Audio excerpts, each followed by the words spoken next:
this afternoon, and I'd like to introduce our speaker.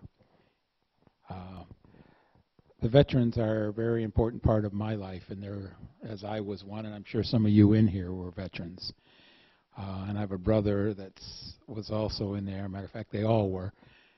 And so the more that we can do for veterans, I believe, the better it is for us. They deserve all we can give them. And the person who can help us, or at least tell us about what's going on here, is the Director of the Veterans Affairs Administration for Lapeer. And let me introduce Mr. Ed Ronders. Please give him a hand. Thank you.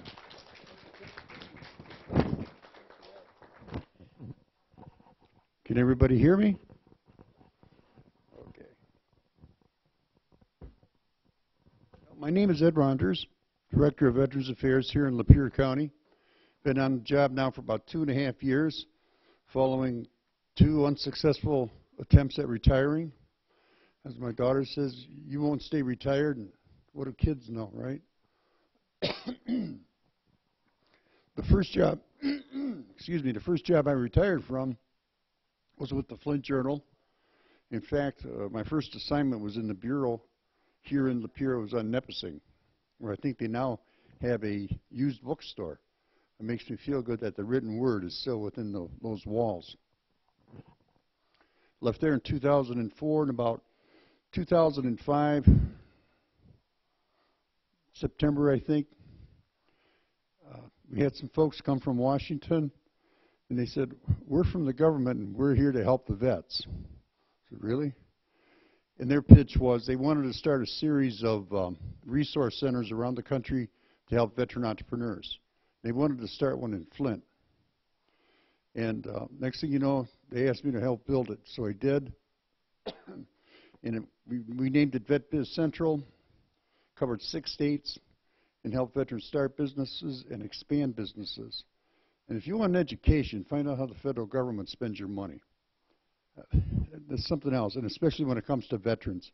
And some of your big corporations, little side note, there's a law, 10650, that mandates the federal government, the various agencies within, must award 3% of their total contracts to service disabled veteran-owned businesses. And I'm not going to go into the other groups that get a share of the pie, but the report card is dismal. The VA does, well, they're up 20-some%, I believe. And also prime contractors, they have to meet the same goal. Probably the 3 biggest prime contractors in the state of Michigan are the big 3. And we kind of had a discussion with them, and they finally saw the light, so they're starting to award more contracts to veteran-owned businesses, which is a good thing. So I'll criticize them, and then I'll give them an attaboy. Anyways, I stuck with that. I was going to do 1 or 2 years. I did an 8-year tour, built that up, and then I retired again. And then Lapeer came calling and said, would you help run our Veterans Affairs Department? And I kind of missed the hustle and the bustle, and it's so much easier to work at local government than to deal with the feds in Washington. So I said, sure. And that was a really good move because it's really been an experience. It's been an adventure, and it's been very heartwarming is the word I can think that best describes it. But what is the Veterans Affairs Department here in Lapeer County? It was established in 1969 by the county board, and the county board funded it for 31 and 12 is what? That's 43 years. And whatever money they had in the general fund, that's where the funding came from, for the office. It was very low-key, very small. Some of you may have met Jose Ramirez. He was the director for years there. And it was him, and I think they had a secretary most of the time. And then one of the Vietnam vets who I got to know, some of you may have heard of him, Jerry Newberry. He's from Imlay City. He did what vets do best, and he started raising hell because there was a law that allowed counties to levy 1/10 of 1 mil that would go towards supporting veteran services in the county. In 2012, Lapeer County put that on the ballot, and there's 37 precincts in this county. And out of 37 precincts, 34 passed it. And believe me, we know who you were that didn't pass it. But we went back for a renewal last year, 2016, and we set a record that'll never be broken. If only Hillary could figure out this formula. Out of 37 precincts, we carried all 37. And you can't beat 100%. And that goes to show you the support that veterans have in this community. It's in the community itself, the rank and file, I guess you would say. That doesn't carry through from a lot of other facets of the community, but I'll get to that later. So now it has grown from Jose and a secretary to we now have 5 people in that office. And what do we provide? We provide emergency financial assistance. And our basic mission is connect vets with their benefits. We're coming up with a new catchphrase. You got benefits? See us if you don't. We give emergency financial aid. We help homeless vets. We connect them with medical benefits, service-connected disability, pension. We have a support group that's been off for the summer. We're bringing it back in October. And we have a transportation program. And to give you an idea, Lapeer County has 6,000, okay, Bernie, I know I looked it up, 6,472 vets, to give you a little bit of a baseline data. In 2016, this is the most recent numbers I had, we had 130 vets transported between Lapeer County and Detroit, Ann Arbor, Saginaw VA medical centers, or the Yale or Flint outpatient clinics. The Vetmobile, as we call it, which was provided to us by the Disabled American Veterans, put on 13,416 miles. We added a new vehicle just before Lapeer dates, which would have been last month, and really didn't cost you taxpayers a whole lot of money. We convinced the state to give us a $15,000 grant. They had the money out there, and I got this thing. If you want to give us money with no strings attached, I'll put it to use. And we were the only county in the state of Michigan that jumped on that opportunity. So the other people, you snooze, you lose. So we have a new Dodge van. Our numbers for this year are down, but our gatekeeper, she did too good a job, and she locked all the drawers tonight, so I couldn't get access to our 2016 year-to-date numbers. But we had, in 2016, we fielded 2,390 phone calls. We had 886 appointments. Some of those were repeat customers. They might come back 2 or 3 times working on a claim.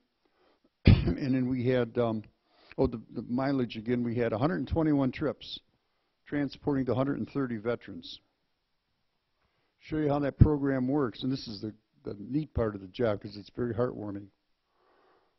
We have a vet, I'm going to guess, old Jerry's about 75 years old, and he was diagnosed with a cancer, and he had to go down to Ann Arbor VA Medical Center for treatments.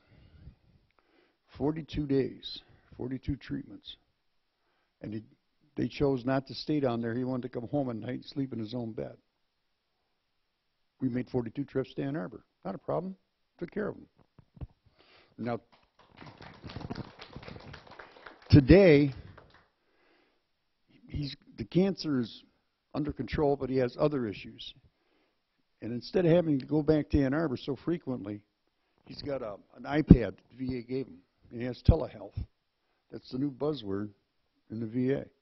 So, and a 75-year-old guy, he's like me. He's not that adept at IT, but he and his lovely wife, they can get on there and they can meet with 2 or 3 doctors at one time, a gerontologist and a couple other specialists. Saves a heck of a lot of driving. We gladly take him, but it also takes his time to go back and forth. So that's how far they've come.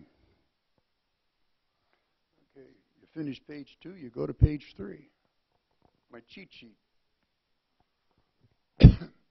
Like I said, we have a 5-member staff. We have our gatekeeper, our administrative assistant, Jolene.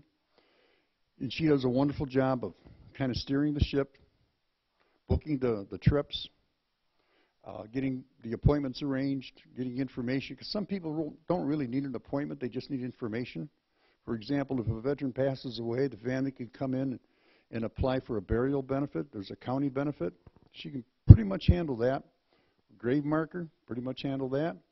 And the VA also handles burial benefits, and she can get you really started on that so you don't need to come back a second or third time and take up a couple hours. And then we have we have three accredited service officers, myself and Cheryl Burrow and Denise Owen. Denise Owen is a former social worker, and that, believe me, that helps because we have a lot of problems. We have a saying, our office is like a box of chocolates. You never know what you're going to get when somebody comes through that door. Some of it's good, and a lot of it can be awfully complicated, and you work through it. And then we also, just last October, I think, we brought on a VA work study. He's a 40-year-old Navy vet, spent 11 years in the Navy. Now he's going to school under voc rehab and working for us. The VA pays him in addition to the voc rehab. So the system does work. It truly does. And he's been a big benefit. So that's how we've grown. And that's why our numbers are way up. I wish I'd have had this year's numbers, but I don't. But I do remember from a meeting we had, a monthly meeting, that the numbers of appointments, telephone calls, had already surpassed last year. I think that was in June or July. So to say we've been busy is an understatement. Excuse me. Sinuses. But one of the things, and it's a never-ending quest, is what I call our outreach program. Some of you may have seen my columns in the county press. That's all part of method to my madness. You've got to get the message out there, and you've got to keep doing it and doing it and doing it. I don't know how many times I have told the veterans about different benefits. I didn't know that. They get the deer in the headlights look. Yeah, some of them, hey, we're talking free money here. You want to listen? And then they start listening. So that's something that's ongoing and ongoing. We have workshops. In fact, I'm planning one October, if all goes well, with the local bank, because a lot of veterans have financial problems. Lousy credit means you can't get a loan, means you can't buy a house, can't buy a car, and on and on and on. Well, we work with the bank, and we'll lay out a way that we can address that issue. They can address that issue. We're not addressing it for them. We'll help them, but the vet has to come in and put their sweat equity in the equation as well. Our support groups, that's a neat thing in that I have a saying, if you feed them, they will come. You'd be surprised how many will show up for free pizza. It's kind of cool. But we're there because your biggest support as a veteran, and trust me when I say this, is your 22 million brothers and sisters in arms. That's how many veterans there are in this country. And it works. I've seen it work. I saw it work today. A committed veteran helping a homeless vet here in Lapeer County. Jumped right on it. Boom. So the outreach goes on and on. We've been at the Eastern Michigan State Fair 3 years now in Imlay City. Kroger has been a valuable partner, and they pick up the tab for tickets. Any veteran who shows proper ID gets in for free on Thursday. They have to go past us to get in the gate. So we grab them, slap them around, say, "Are you a veteran? You got benefits?" No. But you'd be surprised how many will ask for that free ticket, and that's great. As of this year, for the 3 years, we've done 821 free admissions to the fair. And that, you'd be surprised, they may only talk with us for 2 minutes. Who knows? They may ask a question about presumptive conditions from Vietnam. Does that qualify them for service-connected disability? And then they go on their way and go get some cotton candy. But I've had people come back 6, 7 months later. Hey, I talked to you at your summit or at the fair, and you mentioned whatever. I'd like to check into that. It worked. Because spending a day out there, if that helps just one vet, it's worth it to me. Although cotton candy starts wearing you down a little bit. But one of the funny things, we had a color guard come out to present the colors, bless their hearts, at the livestock auction. How many in here have ever been to the livestock auction at the fair? And they got hay on the, or was it straw on the ground, kind of clean up the mess as you go along. It was a hoot watching those guys march in the colors. Darn, they had to go home and repolish their boots. But they came back the next year, so God bless them. And we have a lot of good partners. This is one of the pieces of good news. One of them is United Way. They give us a grant the last 2 years running so we can do workshops. Took a bus trip 2 years in a row down to the Great Lakes National Cemetery and sold it out both years. 40-some people signed up for that. It was free. And that tells you something. People are worried about the future. And not because of the political climate. Trust me, we have an older demographic. Community mental health, VA medical, Saginaw, Detroit, Ann Arbor. They've been good partners.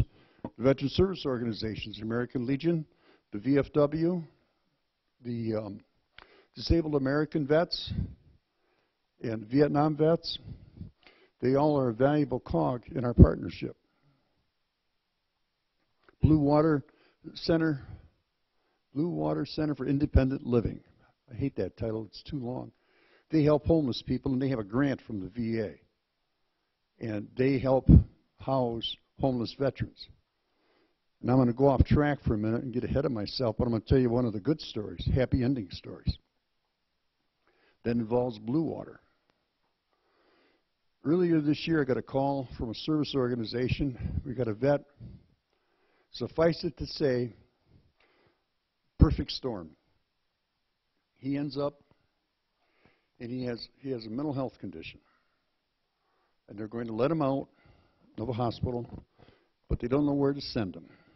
Yeah, hospitals should know where to send him, but that's a story for another day. So anyways, they contact us, and we get him housed in a local hotel.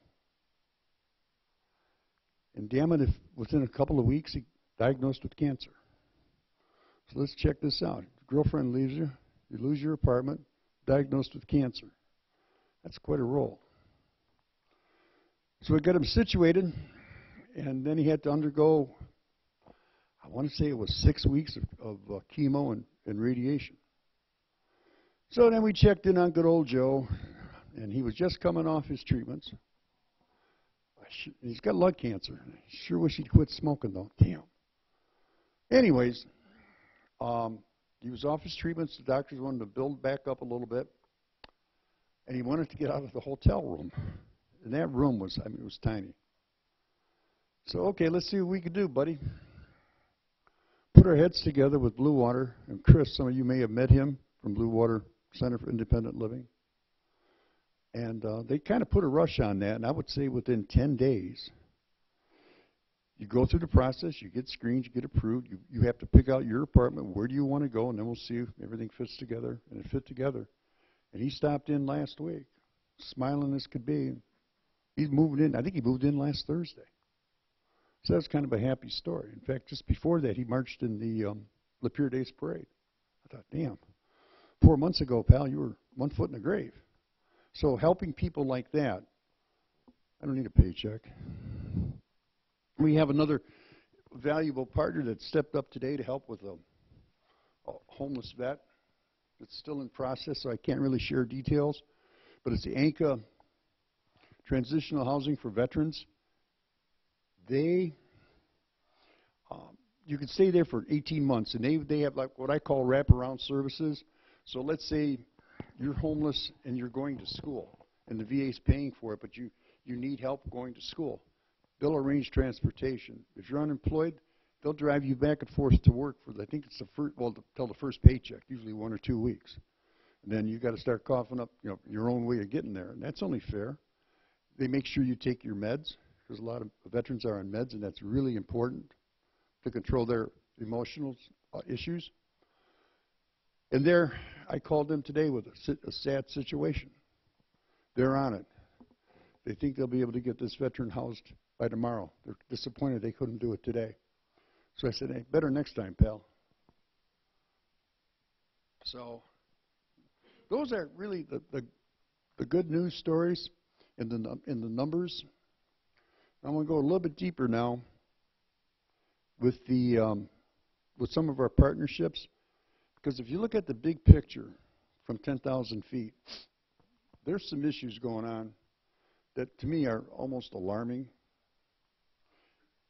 And the solutions lie in groups like this at the very community level. You know, somebody, I forget who the heck it was, said it takes a village to raise a child. And it takes a village to really care for a vet, because when they went in and they raised that right hand, they weren't protecting just this group or that group or people from this country or this class or that class. They protected every doggone one of us. My buddy sends me emails and he has a little saying at the bottom of every email. And I'm going to have to paraphrase it a bit. He said, but people sleep peacefully at night because some brave men are willing to do some harmful things to other people to protect them. And you think about that. He was an Army Ranger and has an MBA from Harvard, too. It's pretty good on your job resume. Graduate from Harvard, and 2 weeks later, you're, what, a second lieutenant, and on your way to Vietnam. That was an experience. But there's things that really are frustrating to me. And I was talking earlier about, what are the problems? I look at, anybody in here familiar with the VA Choice Program? Do you recall a couple of years ago when all hell was raised about the waiting times at the VA hospital in Phoenix? And I sat there mesmerized. That was during one of my retirements, come to think of it. So I could watch congressional hearings. That was fun. And he talked about the waiting times and how long they were and what are we going to do about it. So they created the program whereby, I'll tell the story about one vet went into VA medical. Hey, you need gallbladder surgery, Joe. Okay. Well, we can schedule it. I want to say it was 40-some days. Well, if they can't deliver the service within, I think it's 30 days, and you live more than 40 miles or vice versa from that medical center, you can go into what's called the choice program. VA will identify what I call private sector services, doctors, physicians, and they will arrange an appointment. So you can go and get that surgery done in less time than it would take you to wait at the VA. And they're trying to expand that. That's one thing that Trump is doing. I think, and I support that wholeheartedly. He's working on that. So he had a waiting time of some 40-some days through the VA. He goes to the VA selected doctor in the choice program, and they said, well, yeah, we'll take care of you, but it'll take 68 days. Excuse me? What's wrong with that picture? So we got him squared away. And I'm going to hit on medical because, to me, it's just very alarming. And I'm sure a lot of people in here everybody deals with the medical profession. My biggest gripe as a patient and as an advocate is a lack of communication.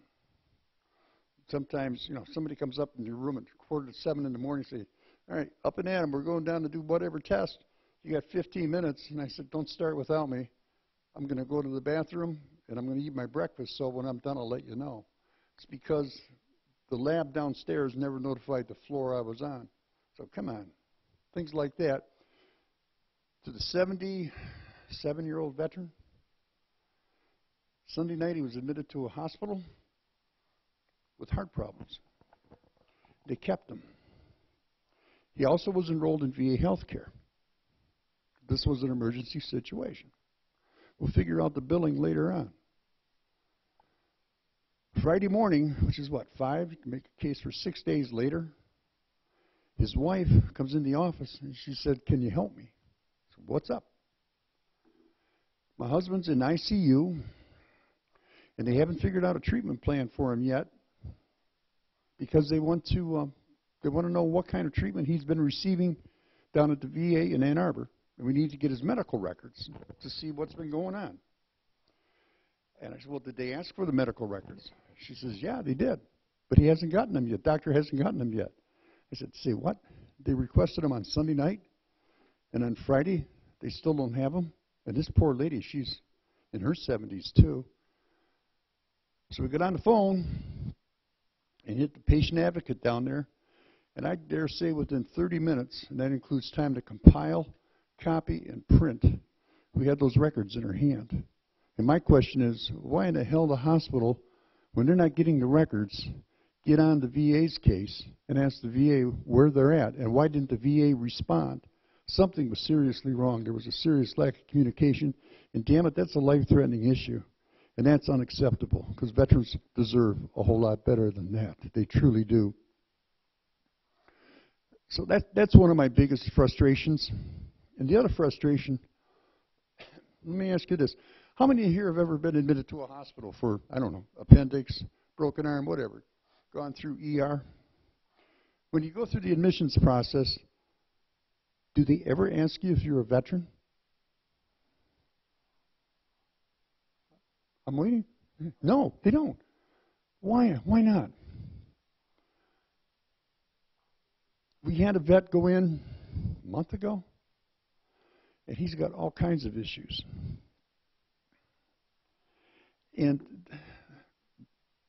the hospital calls me, no, excuse me, they sent me a voicemail or a text at 5 minutes to 5 saying, please call us about such and such a vet.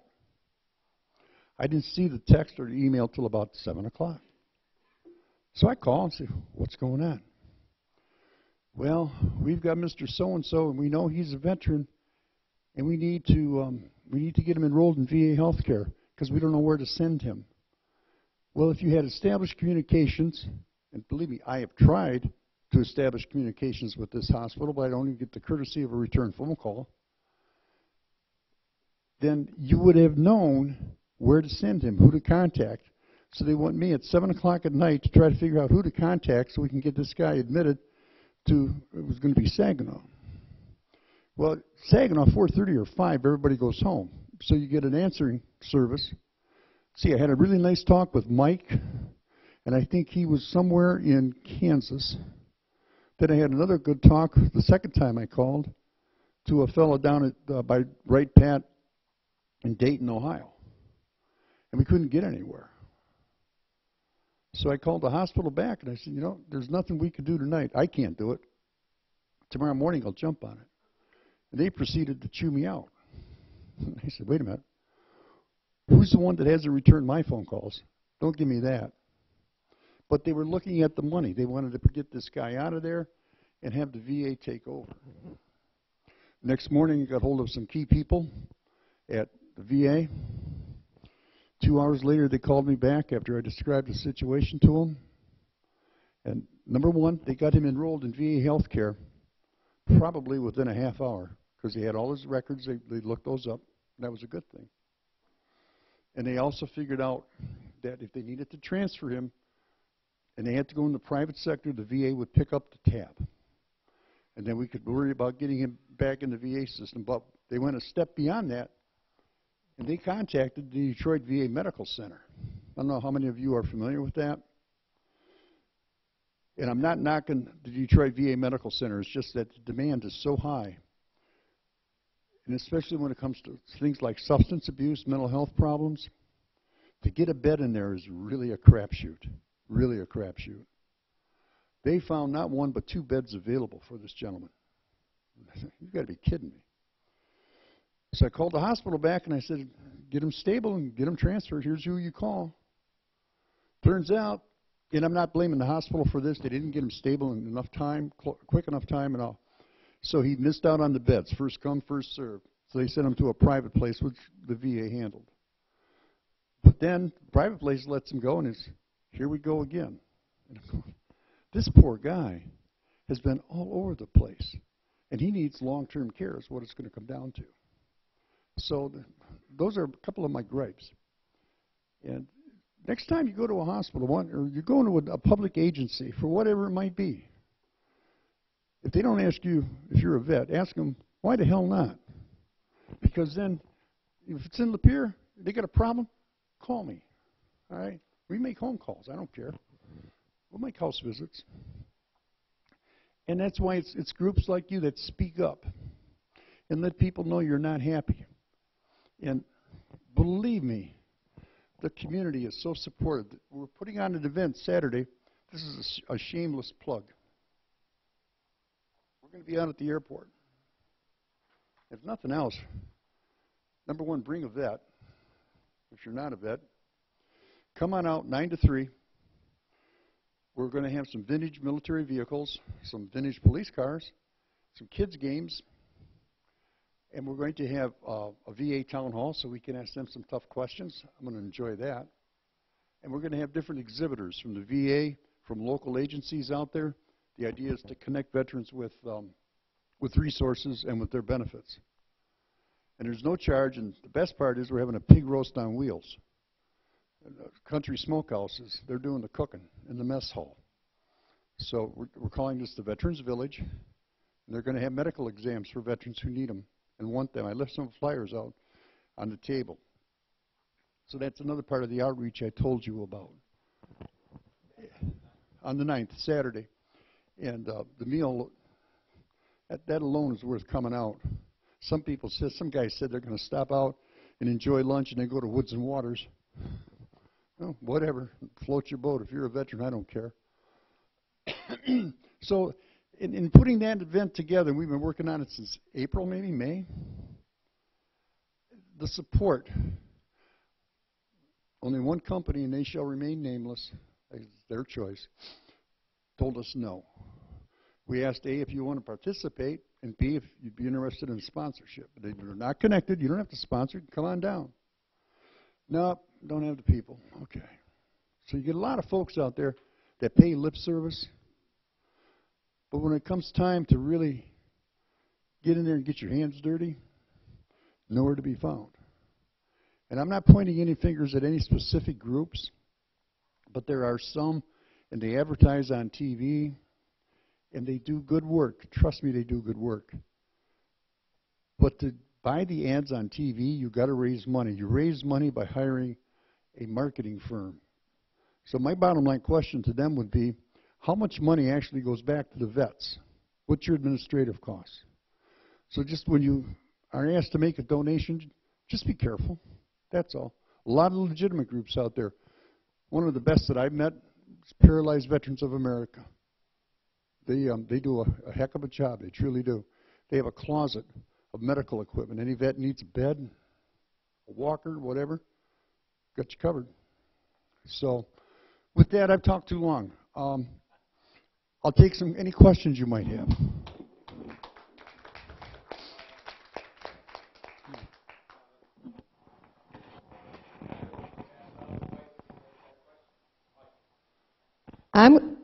I'm going to sound like a plant. I didn't realize Ed was going to be here. I just spent 1.5 years getting veteran benefits for my 89-year-old uncle.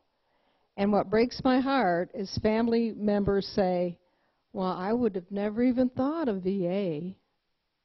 So there's all that wasted. And if you know anybody, please get them over there. And I was treated so professionally. And Cheryl worked with me, like I said, 1.5 years. Yeah. It was only when I got switched down to Detroit when the rubber started hitting the road is that I had to shake the trees every once in a while because I felt like I was being forgotten. But once I did, every time I did that, I got a call the very next day. And my uncle, and something else people don't realize, once you file that claim, the clock starts ticking, and you don't get the money right away. But once you do start getting it, all that retroactive pay comes to you, comes to him. Yep. So it's just been amazing because they're still at home. My aunt and uncle are still at home. They would have been in a rest home because when he first got sick, 24-hour care, ate right through their savings. So let the VA be your first choice. And she's so right. You mentioned your uncle is 89. We did a survey a couple of months ago, and the population is 6,400 and whatever veterans. Out of that, 69% are Vietnam vets, Vietnam-era vets. And the VA has similar numbers when they did a more extensive survey. So we have an older population. And I shudder when I think where we're going to help the older veterans. And are we going to put them in the Grand Rapids Veterans Home that has been riddled with controversy? I don't know. But again, a good lesson. You had another family member, or it could even be a friend. It doesn't cost anything to come down and ask questions. Any other questions? Thank you for being here tonight. I'm the wife of a Vietnam veteran that passed away last January. Where does a spouse of a deceased veteran go when she has concerns and fought VA tooth and nail for the care for her husband? Where does that spouse go? I wrote a letter to Detroit VA. I was instructed to do that. I was instructed to send a copy of that same letter to Paul Mitchell. So where does, I've even spoke to you personally. I cried in your office. Where does the spouse go with concerns? They can't help her vet now because he's passed away, but she can fight for that next guy. I got 2 suggestions for you. One, you got to keep going. And I've told vets who have walked in with complicated cases that this is a process. It's going to take time. And if you don't keep persevering, you're not going to get anywhere. So I encourage you to keep persevering. And you're on the right track. I would also suggest writing to Senator Gary Peters, because he's retired military. And contact me again, because this event we're having Saturday evolved from a suggestion from a fellow at VA. He used to be the regional director at the Detroit regional office. And he was going to leave the VA, and they made him an offer he couldn't refuse. And they put him overseeing, and I hope I get the title right, My VA Experience Program. What the VA, it was based on, the VA did a survey after the Phoenix fiasco, and they found out that the customer satisfaction was in the toilet. So they're trying to do something about it. And so his mission, the way I understand it, and he's treated me very well, is to support the communities in reaching out to the vets, so we lift the vets up, and he's a link between the VA and like us. For this event, he told me, anything you need, you just let me know. So I did. And for the most part, he came through. I wanted him to get a keynote speaker out of Washington. Well, her schedule was full up. It wasn't his fault. And I would put you in touch with him, because he knows a lot more suits in Washington than I do anymore. Dave Leonard. You know, again, there's somebody who talks the talk. Well, let's see you walk the walk, dude. You can call me. I've got his email and his phone number at the office. And you can tell him I sent you. And you can also do the Gary Peters, David Leonard, and the director at the regional office. And you know what? I don't know. It's somebody new. I've been out of the loop. And you know what? Because I've done it. Damned if it don't work. See if we can try to get the email address of the secretary. What do you got to lose?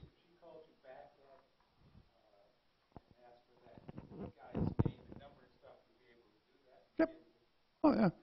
Yeah, just give me about 10 seconds on the, make it 15, I'm slow, on the computer, and we'll find it. You weren't slow that day I come in and seen you. So I was crying my eyes out. He was very comforting. Thank you. But I didn't get the help I needed. Thank you. Yeah, it's a process, and you got to. I've got a guy. Geez, oh Pete, his claim goes back to the mid-'70s, and he is up to the very top now. He's appealing to the Veterans Court of Appeals, I think it's called. It's like the Veterans Supreme Court, and that's been a learning experience for me too. And so that's one thing when I first took him on. I said, Steve, you got to be patient. This is going to be a process, and you damn well better do what I tell you to do. And he's been right on. He gets mad every now and then, but hey, don't we all?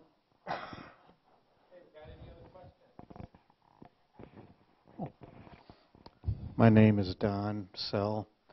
My brother just gave me some information here a couple weeks ago. I haven't been online yet, but it's about veterans can now buy merchandise through the military PXs.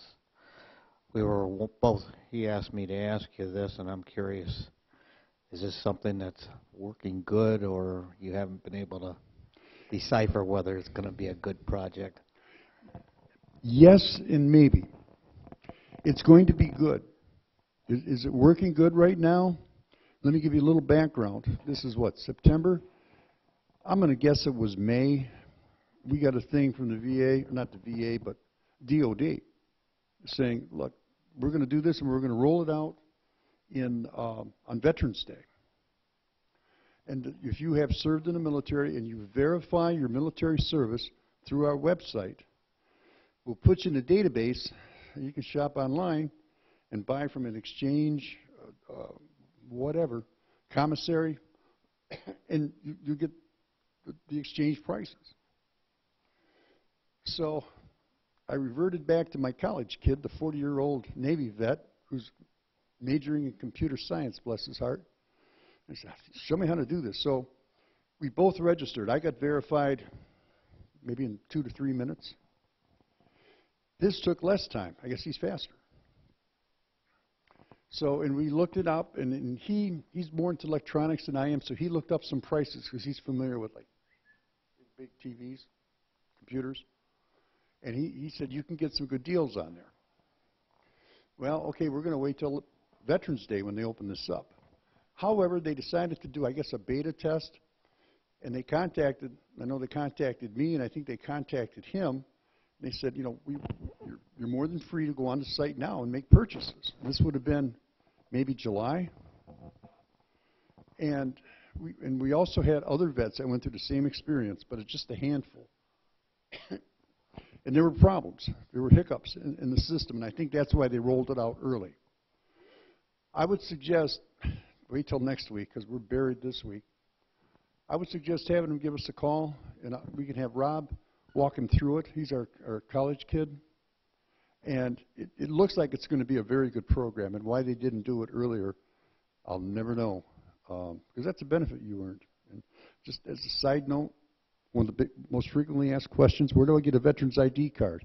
Well, you get that through VA Medical. Well, I don't want medical care, I just want an ID card. Well, okay, for what? So I can get my discount at Home Depot. Let's see, you got to depend on what Home Depot you go to, what clerk you get, and what kind of mood that clerk is in, whether you get a discount. Because they won't recognize the VA home health care card, or the VA medical card, medical care. Friday, I went over to Lowe's looking at appliances. The whole works. Refrigerator, dishwasher, stove, microwave. So you're talking some bucks. I said, whoa. So I asked the sales lady, "You offer a veteran's discount?" Well, yeah. I said, okay, what do I got to do to get it? Do I got to bring in my discharge papers? Nope. Go up to the front desk. They'll ask you a few questions, and you're good to go. They'll verify it online. Okay. So we left. We didn't buy anything. Went up to the service desk, and I said, hey, I'm a veteran. How do I get my discount? Give me your name and your phone number.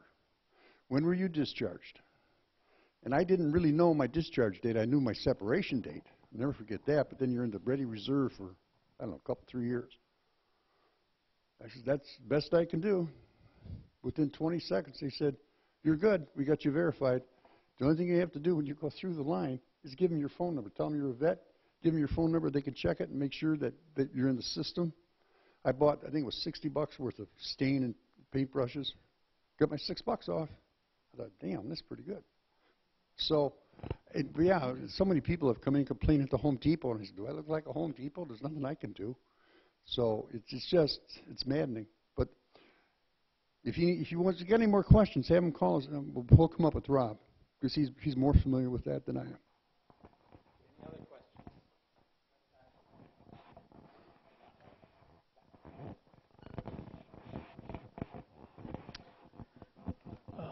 I'd just like to thank you very much for everything you've done for me. I'm distressed at the information about your difficulties. I've seen this with my nephew also. He was in Iraq, and they think he was gassed. He was in northern Iraq. Just a debilitating situation. They've got him on kind of a tier system, from what I can understand. VA medical? Yeah. Yeah. He's on 100% as far as the medical goes, but they won't pay him at 100%. What's the story with that? Two separate programs. VA medical is a program unto itself, and if you meet certain criteria, and if you're 100% disabled, everything is paid for. Your drugs, your visits, your blood tests, you name it.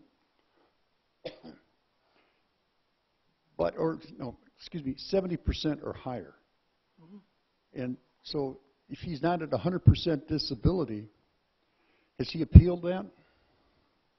Yeah, but he's had a lot of difficulty. With the I appeal? think he's like at 70%. But here's a guy, he can't drive a car. He has trouble walking. Some days he can't at all. He's been on so many painkillers and so on that they were ruining his organs, his kidneys, his liver. And he's just, he's got a room upstairs. He just goes in there and bites down on the leather strap when he gets in pain. That's all he can do. When was he over in Iraq? I couldn't tell you the dates or anything like that. Was it recently or? No, it's been several years. He came out and he was a policeman.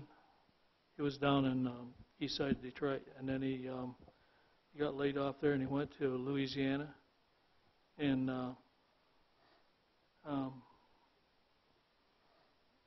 he finally, when he started having physical problems, he came back to Michigan. But he lives in Oxford right now. Has he been to our office? I don't think so. Has he gone through the Oakland County office? I know they got one in Pontiac. Yeah, I've tried to get him to come up here a couple times. Up here. We won't turn him away. My first experience with your people was with the original gentleman that was there. As a Mr. Jose Ramirez? Yes, Yeah. yes. What a fine guy. Anyway, and then Cheryl Burrows. She is extraordinary. She is. As far as I'm concerned, and I usually carry a business card or maybe 4 or 5 in my billfold, and it's like you say, there's so many veterans out there that don't know what's going on. And that's so true. Especially the younger ones from Desert Storm, Iraq, and so on. So I'll tell you a story, and you really can't compare apples to apples here, but at least it could give you hope. You say he believes he was gassed. In the first war, over there, we went and kicked what's his toes out of Kuwait. So it was 91? Yeah. We had a guy from Davison. I'm not telling any stories out of school because he would tell you the same story. He already told me for public consumption. I wrote a lengthy piece in the paper. They were down in Kuwait, took care of business, and they're moving out of the country. And they get orders. There's these bunkers. I want you to demolish the bunkers on your way out of town. So they follow orders. Several guys in his unit, after they got home, including him, started experiencing troubles. In fact, when he got back to Genesee County, I took him down to Ann Arbor one day for an appointment because he needed a ride. And he was convinced, and his unit was convinced, that they had been gassed. Pentagon says, no, you weren't. They put together, Clinton was president, I think at the time, this would have been 93, or would that have been H.W. Bush? It had been H.W. Okay. He put together a blue ribbon panel of folks to look into this. And one of the people on there was a doctor. I believe she worked for Ford. She had some association with Ford, and she was local. So we start pulling the story together, and they had hearings, and nothing's happening. And this would have been about 95. He was down there, 91 or 92, over in Iraq. 1995, I'm up north fishing in Gladstone, Michigan, stopped at the American Legion to have an adult beverage. The evening news comes on. The Pentagon had acknowledged that there had been gas used in Iraq. We put this guy with a good service officer there, an excellent service officer in Genesee County. It took a couple swipes, but he came back 100% disabled. And since then, I've seen his mother, but since then he had to have his hip replaced. He was only like 32 years old. So my point is, sometimes it takes time, and it's like Agent Orange. How long did it take the government to acknowledge that, for God's sakes? So My nephew was on an emergency response team. He was in the Navy, but they'd go out in helicopter, and he was in northern Iraq.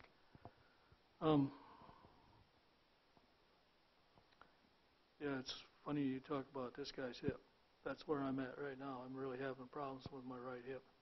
I've had 5 heart attacks and cancer, and I'm insulin-dependent diabetic. did you And did if you it wasn't for the VA, I'd be in over my head. if I could ask a personal question, have you filed a service-connected disability claim? I'm 100% disabled right now. Okay. But I just want to thank you and your group for what you do. I've had 2 off-keyed situations with the VA hospitals. One of them was in Detroit. The other one was in Ann Arbor. They were dealt with right then and there Good. by their people. Don't ever, ever, ever be afraid to go up the food chain. But, Go but ahead. for the best part, for the better part, all the people that I've dealt with, Detroit, Saginaw, Ann Arbor,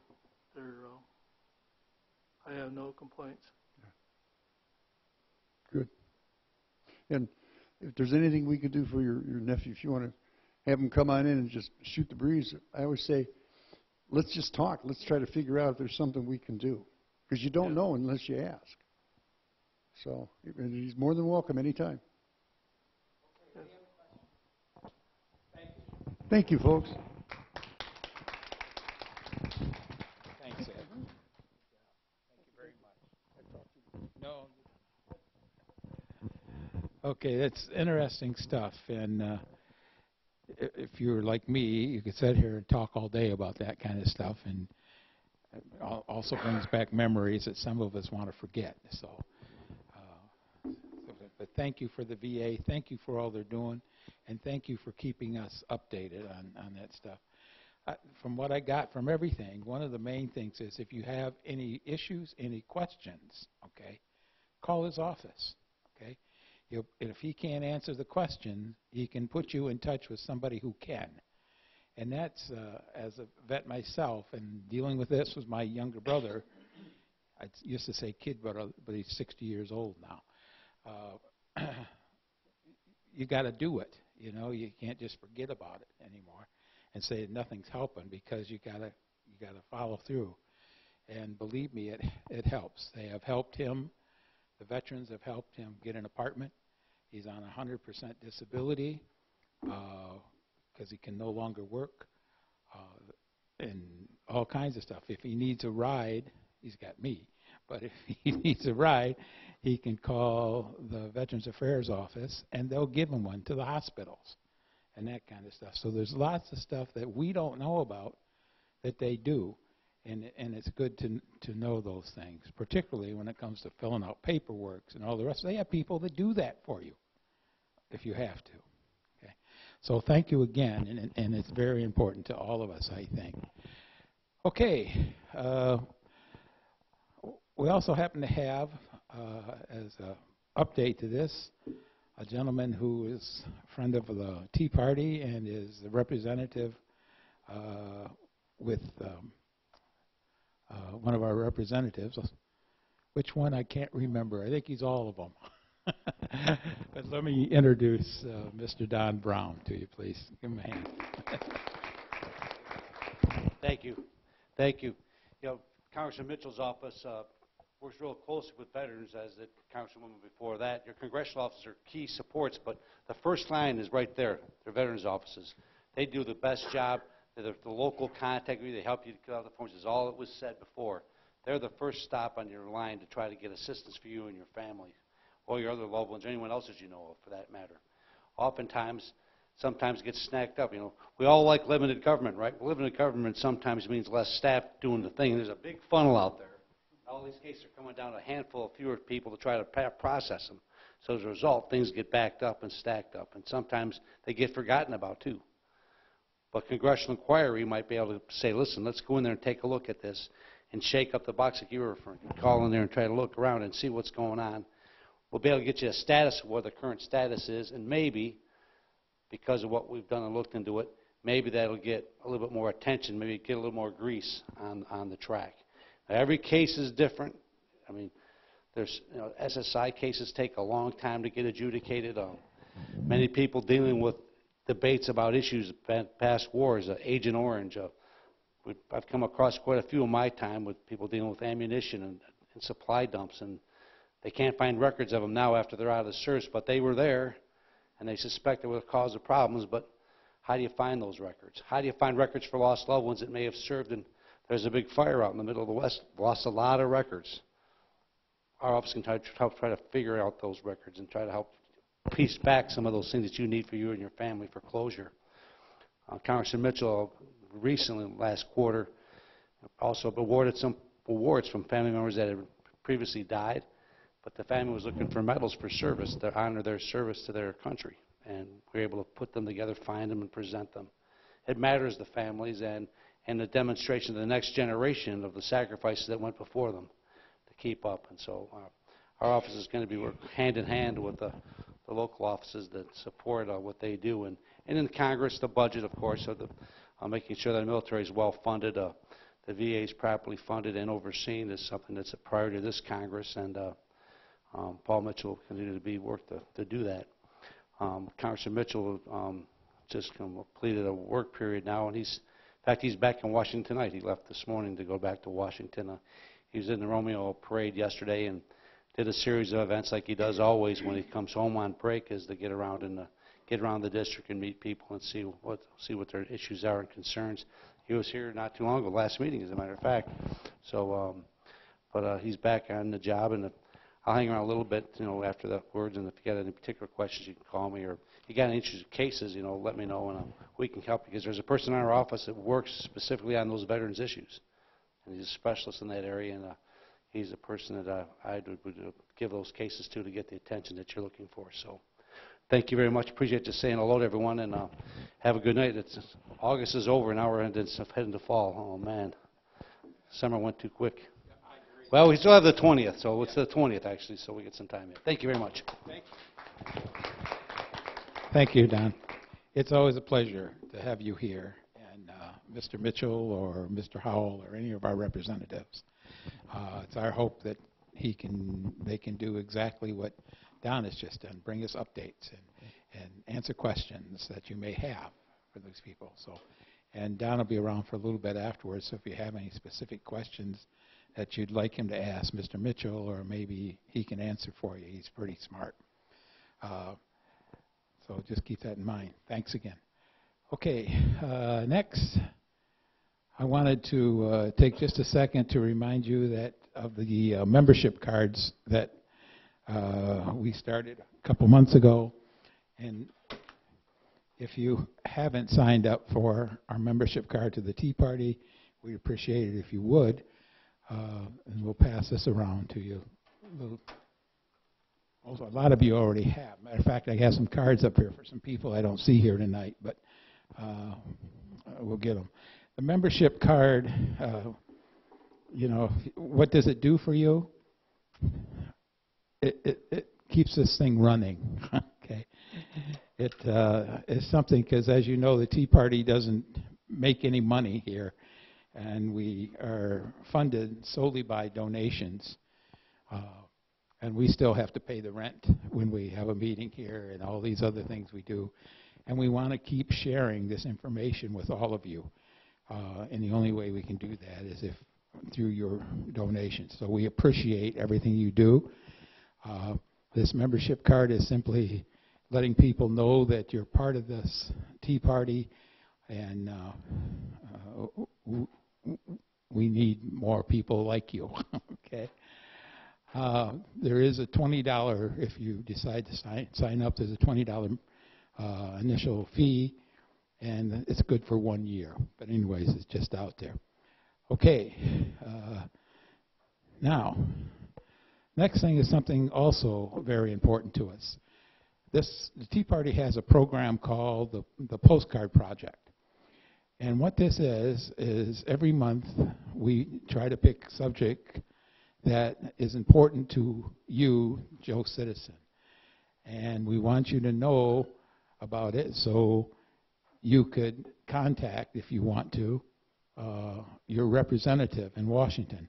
And as Don could tell you, or I can tell you, I've been doing this for 8 years. Okay, I have never, ever written a letter or an email to a representative, be it Democratic or Republican, and not got a reply.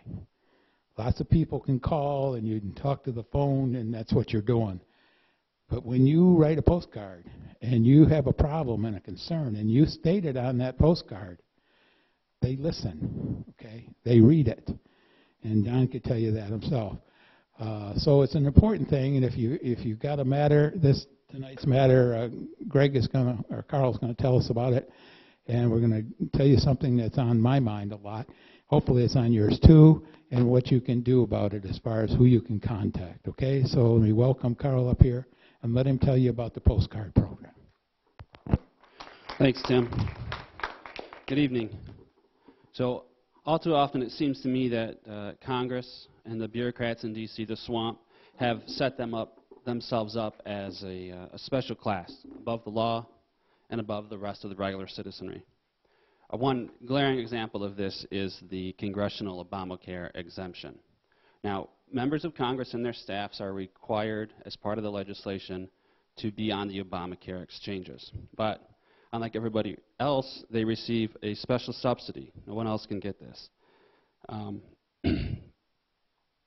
The special subsidy pays for the cost of their health insurance on the Obamacare exchanges. Now, they do not qualify for the subsidy by law. Like I said, no one else receives it. It's illegal. As I said, it places members of Congress and their staffs above the rest of society. It was passed, or implemented, rather, in a cowardly fashion. It's unfair. It's expensive. But most importantly, especially as we're dealing with a reluctant Congress to try to get them to get rid of Obamacare, to repeal it, to replace it, by shielding members of Congress from the negative effects of Obamacare, of being on and trying to afford health insurance through the Obamacare exchanges, it significantly blunts a personal incentive that they would have to repeal and replace Obamacare. Now, fortunately, President Trump has it within his power, without any action of Congress, thank God, to end this subsidy. So, just some background.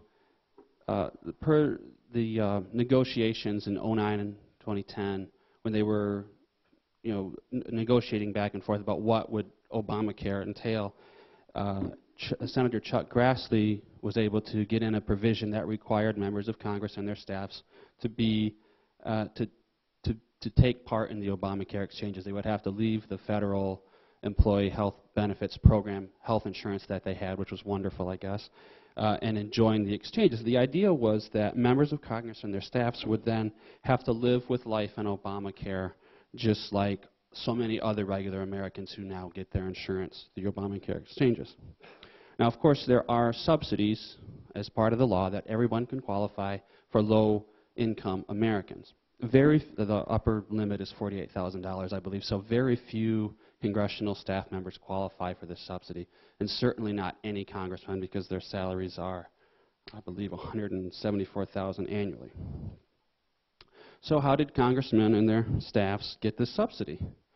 Very cowardly, in a very cowardly fashion. Of course, they did not want to have to pay these huge monthly premiums, the huge and increasing annual out-of-pocket costs that so many other Americans are now forced to pay. But they also didn't want to put themselves back on the federal health insurance. That would have been scandalous. Nor did they want to vote a subsidy for themselves. So instead, they pressured, and I'm sure they didn't have to pressure him too hard, but they pressured the Obama administration to figure out some way, you know, pen and paper and a phone, to get them some kind of subsidy. And so what they did is Obama's Office of Personnel Management determined that Congress was a small business. And lo and behold, in Washington, D.C., there was an exchange set up specifically for small businesses. These are businesses of 50 employees or fewer, who, if you were a legitimate small business, you could give your employees compensation to purchase health insurance through the exchange. So we don't even know who, but somebody in Congress, some bureaucrat somewhere, determined that Congress is a small business. It consists of two small businesses, one for each chamber, and they have no more than 45 employees each. Now, of course, that's nonsense. There are 535 members of Congress in both chambers, and over 13,000 members of their staffs. So they're clearly not a small business.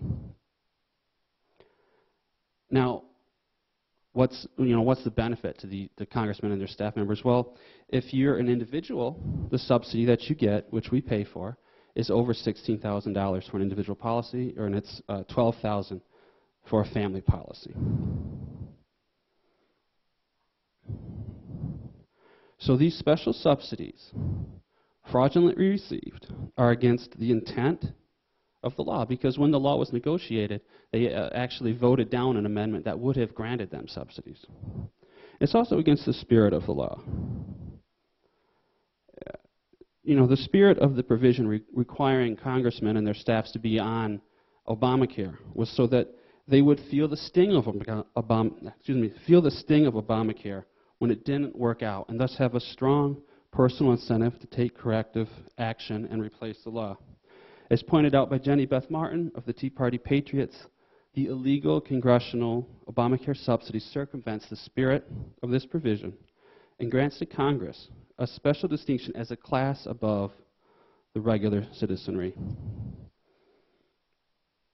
Luckily, as I said, Trump can use his Office of Personnel Management and do away with this subsidy. He can direct his subordinates in the OPM, the Office of Personnel Management, to stop violating the law and to end the subsidies, and thus eliminating the congressional Obamacare exchange. So he should do this not as a bargaining chip, which he has threatened to do. He's tweeted about it, but just as a matter of principle. No group should be above the law. We should all be equal before the law. So we should contact President Trump and urge him to end this subsidy, to give them, the members of Congress, the incentive to feel the brunt of the bad things about Obamacare, and so they have an incentive to pass a reform. But we should also contact Representative Trey Gowdy. He's the chair of the House Committee, the House Oversight and Government Reform Committee, as also Senator Ron Johnson, who's the chair of the Senate Committee on Homeland Security and Governmental Affairs. And we should ask them to investigate how the Office of Personnel Management erroneously determined that Congress is a small business, and also ask them to put pressure on the executive branch to end these illegal subsidies. And so at the end of the meeting, I'll be up here at the front. I'll have postcards and labels so you can write these three people. And I'll also have a handout that has more detailed information, as well as some thought starters, I guess, that you can, as you think of what you'll write. So again, I'll turn it over to Greg, I think, for our 50-50, but I will be up here at the front at the end of the meeting.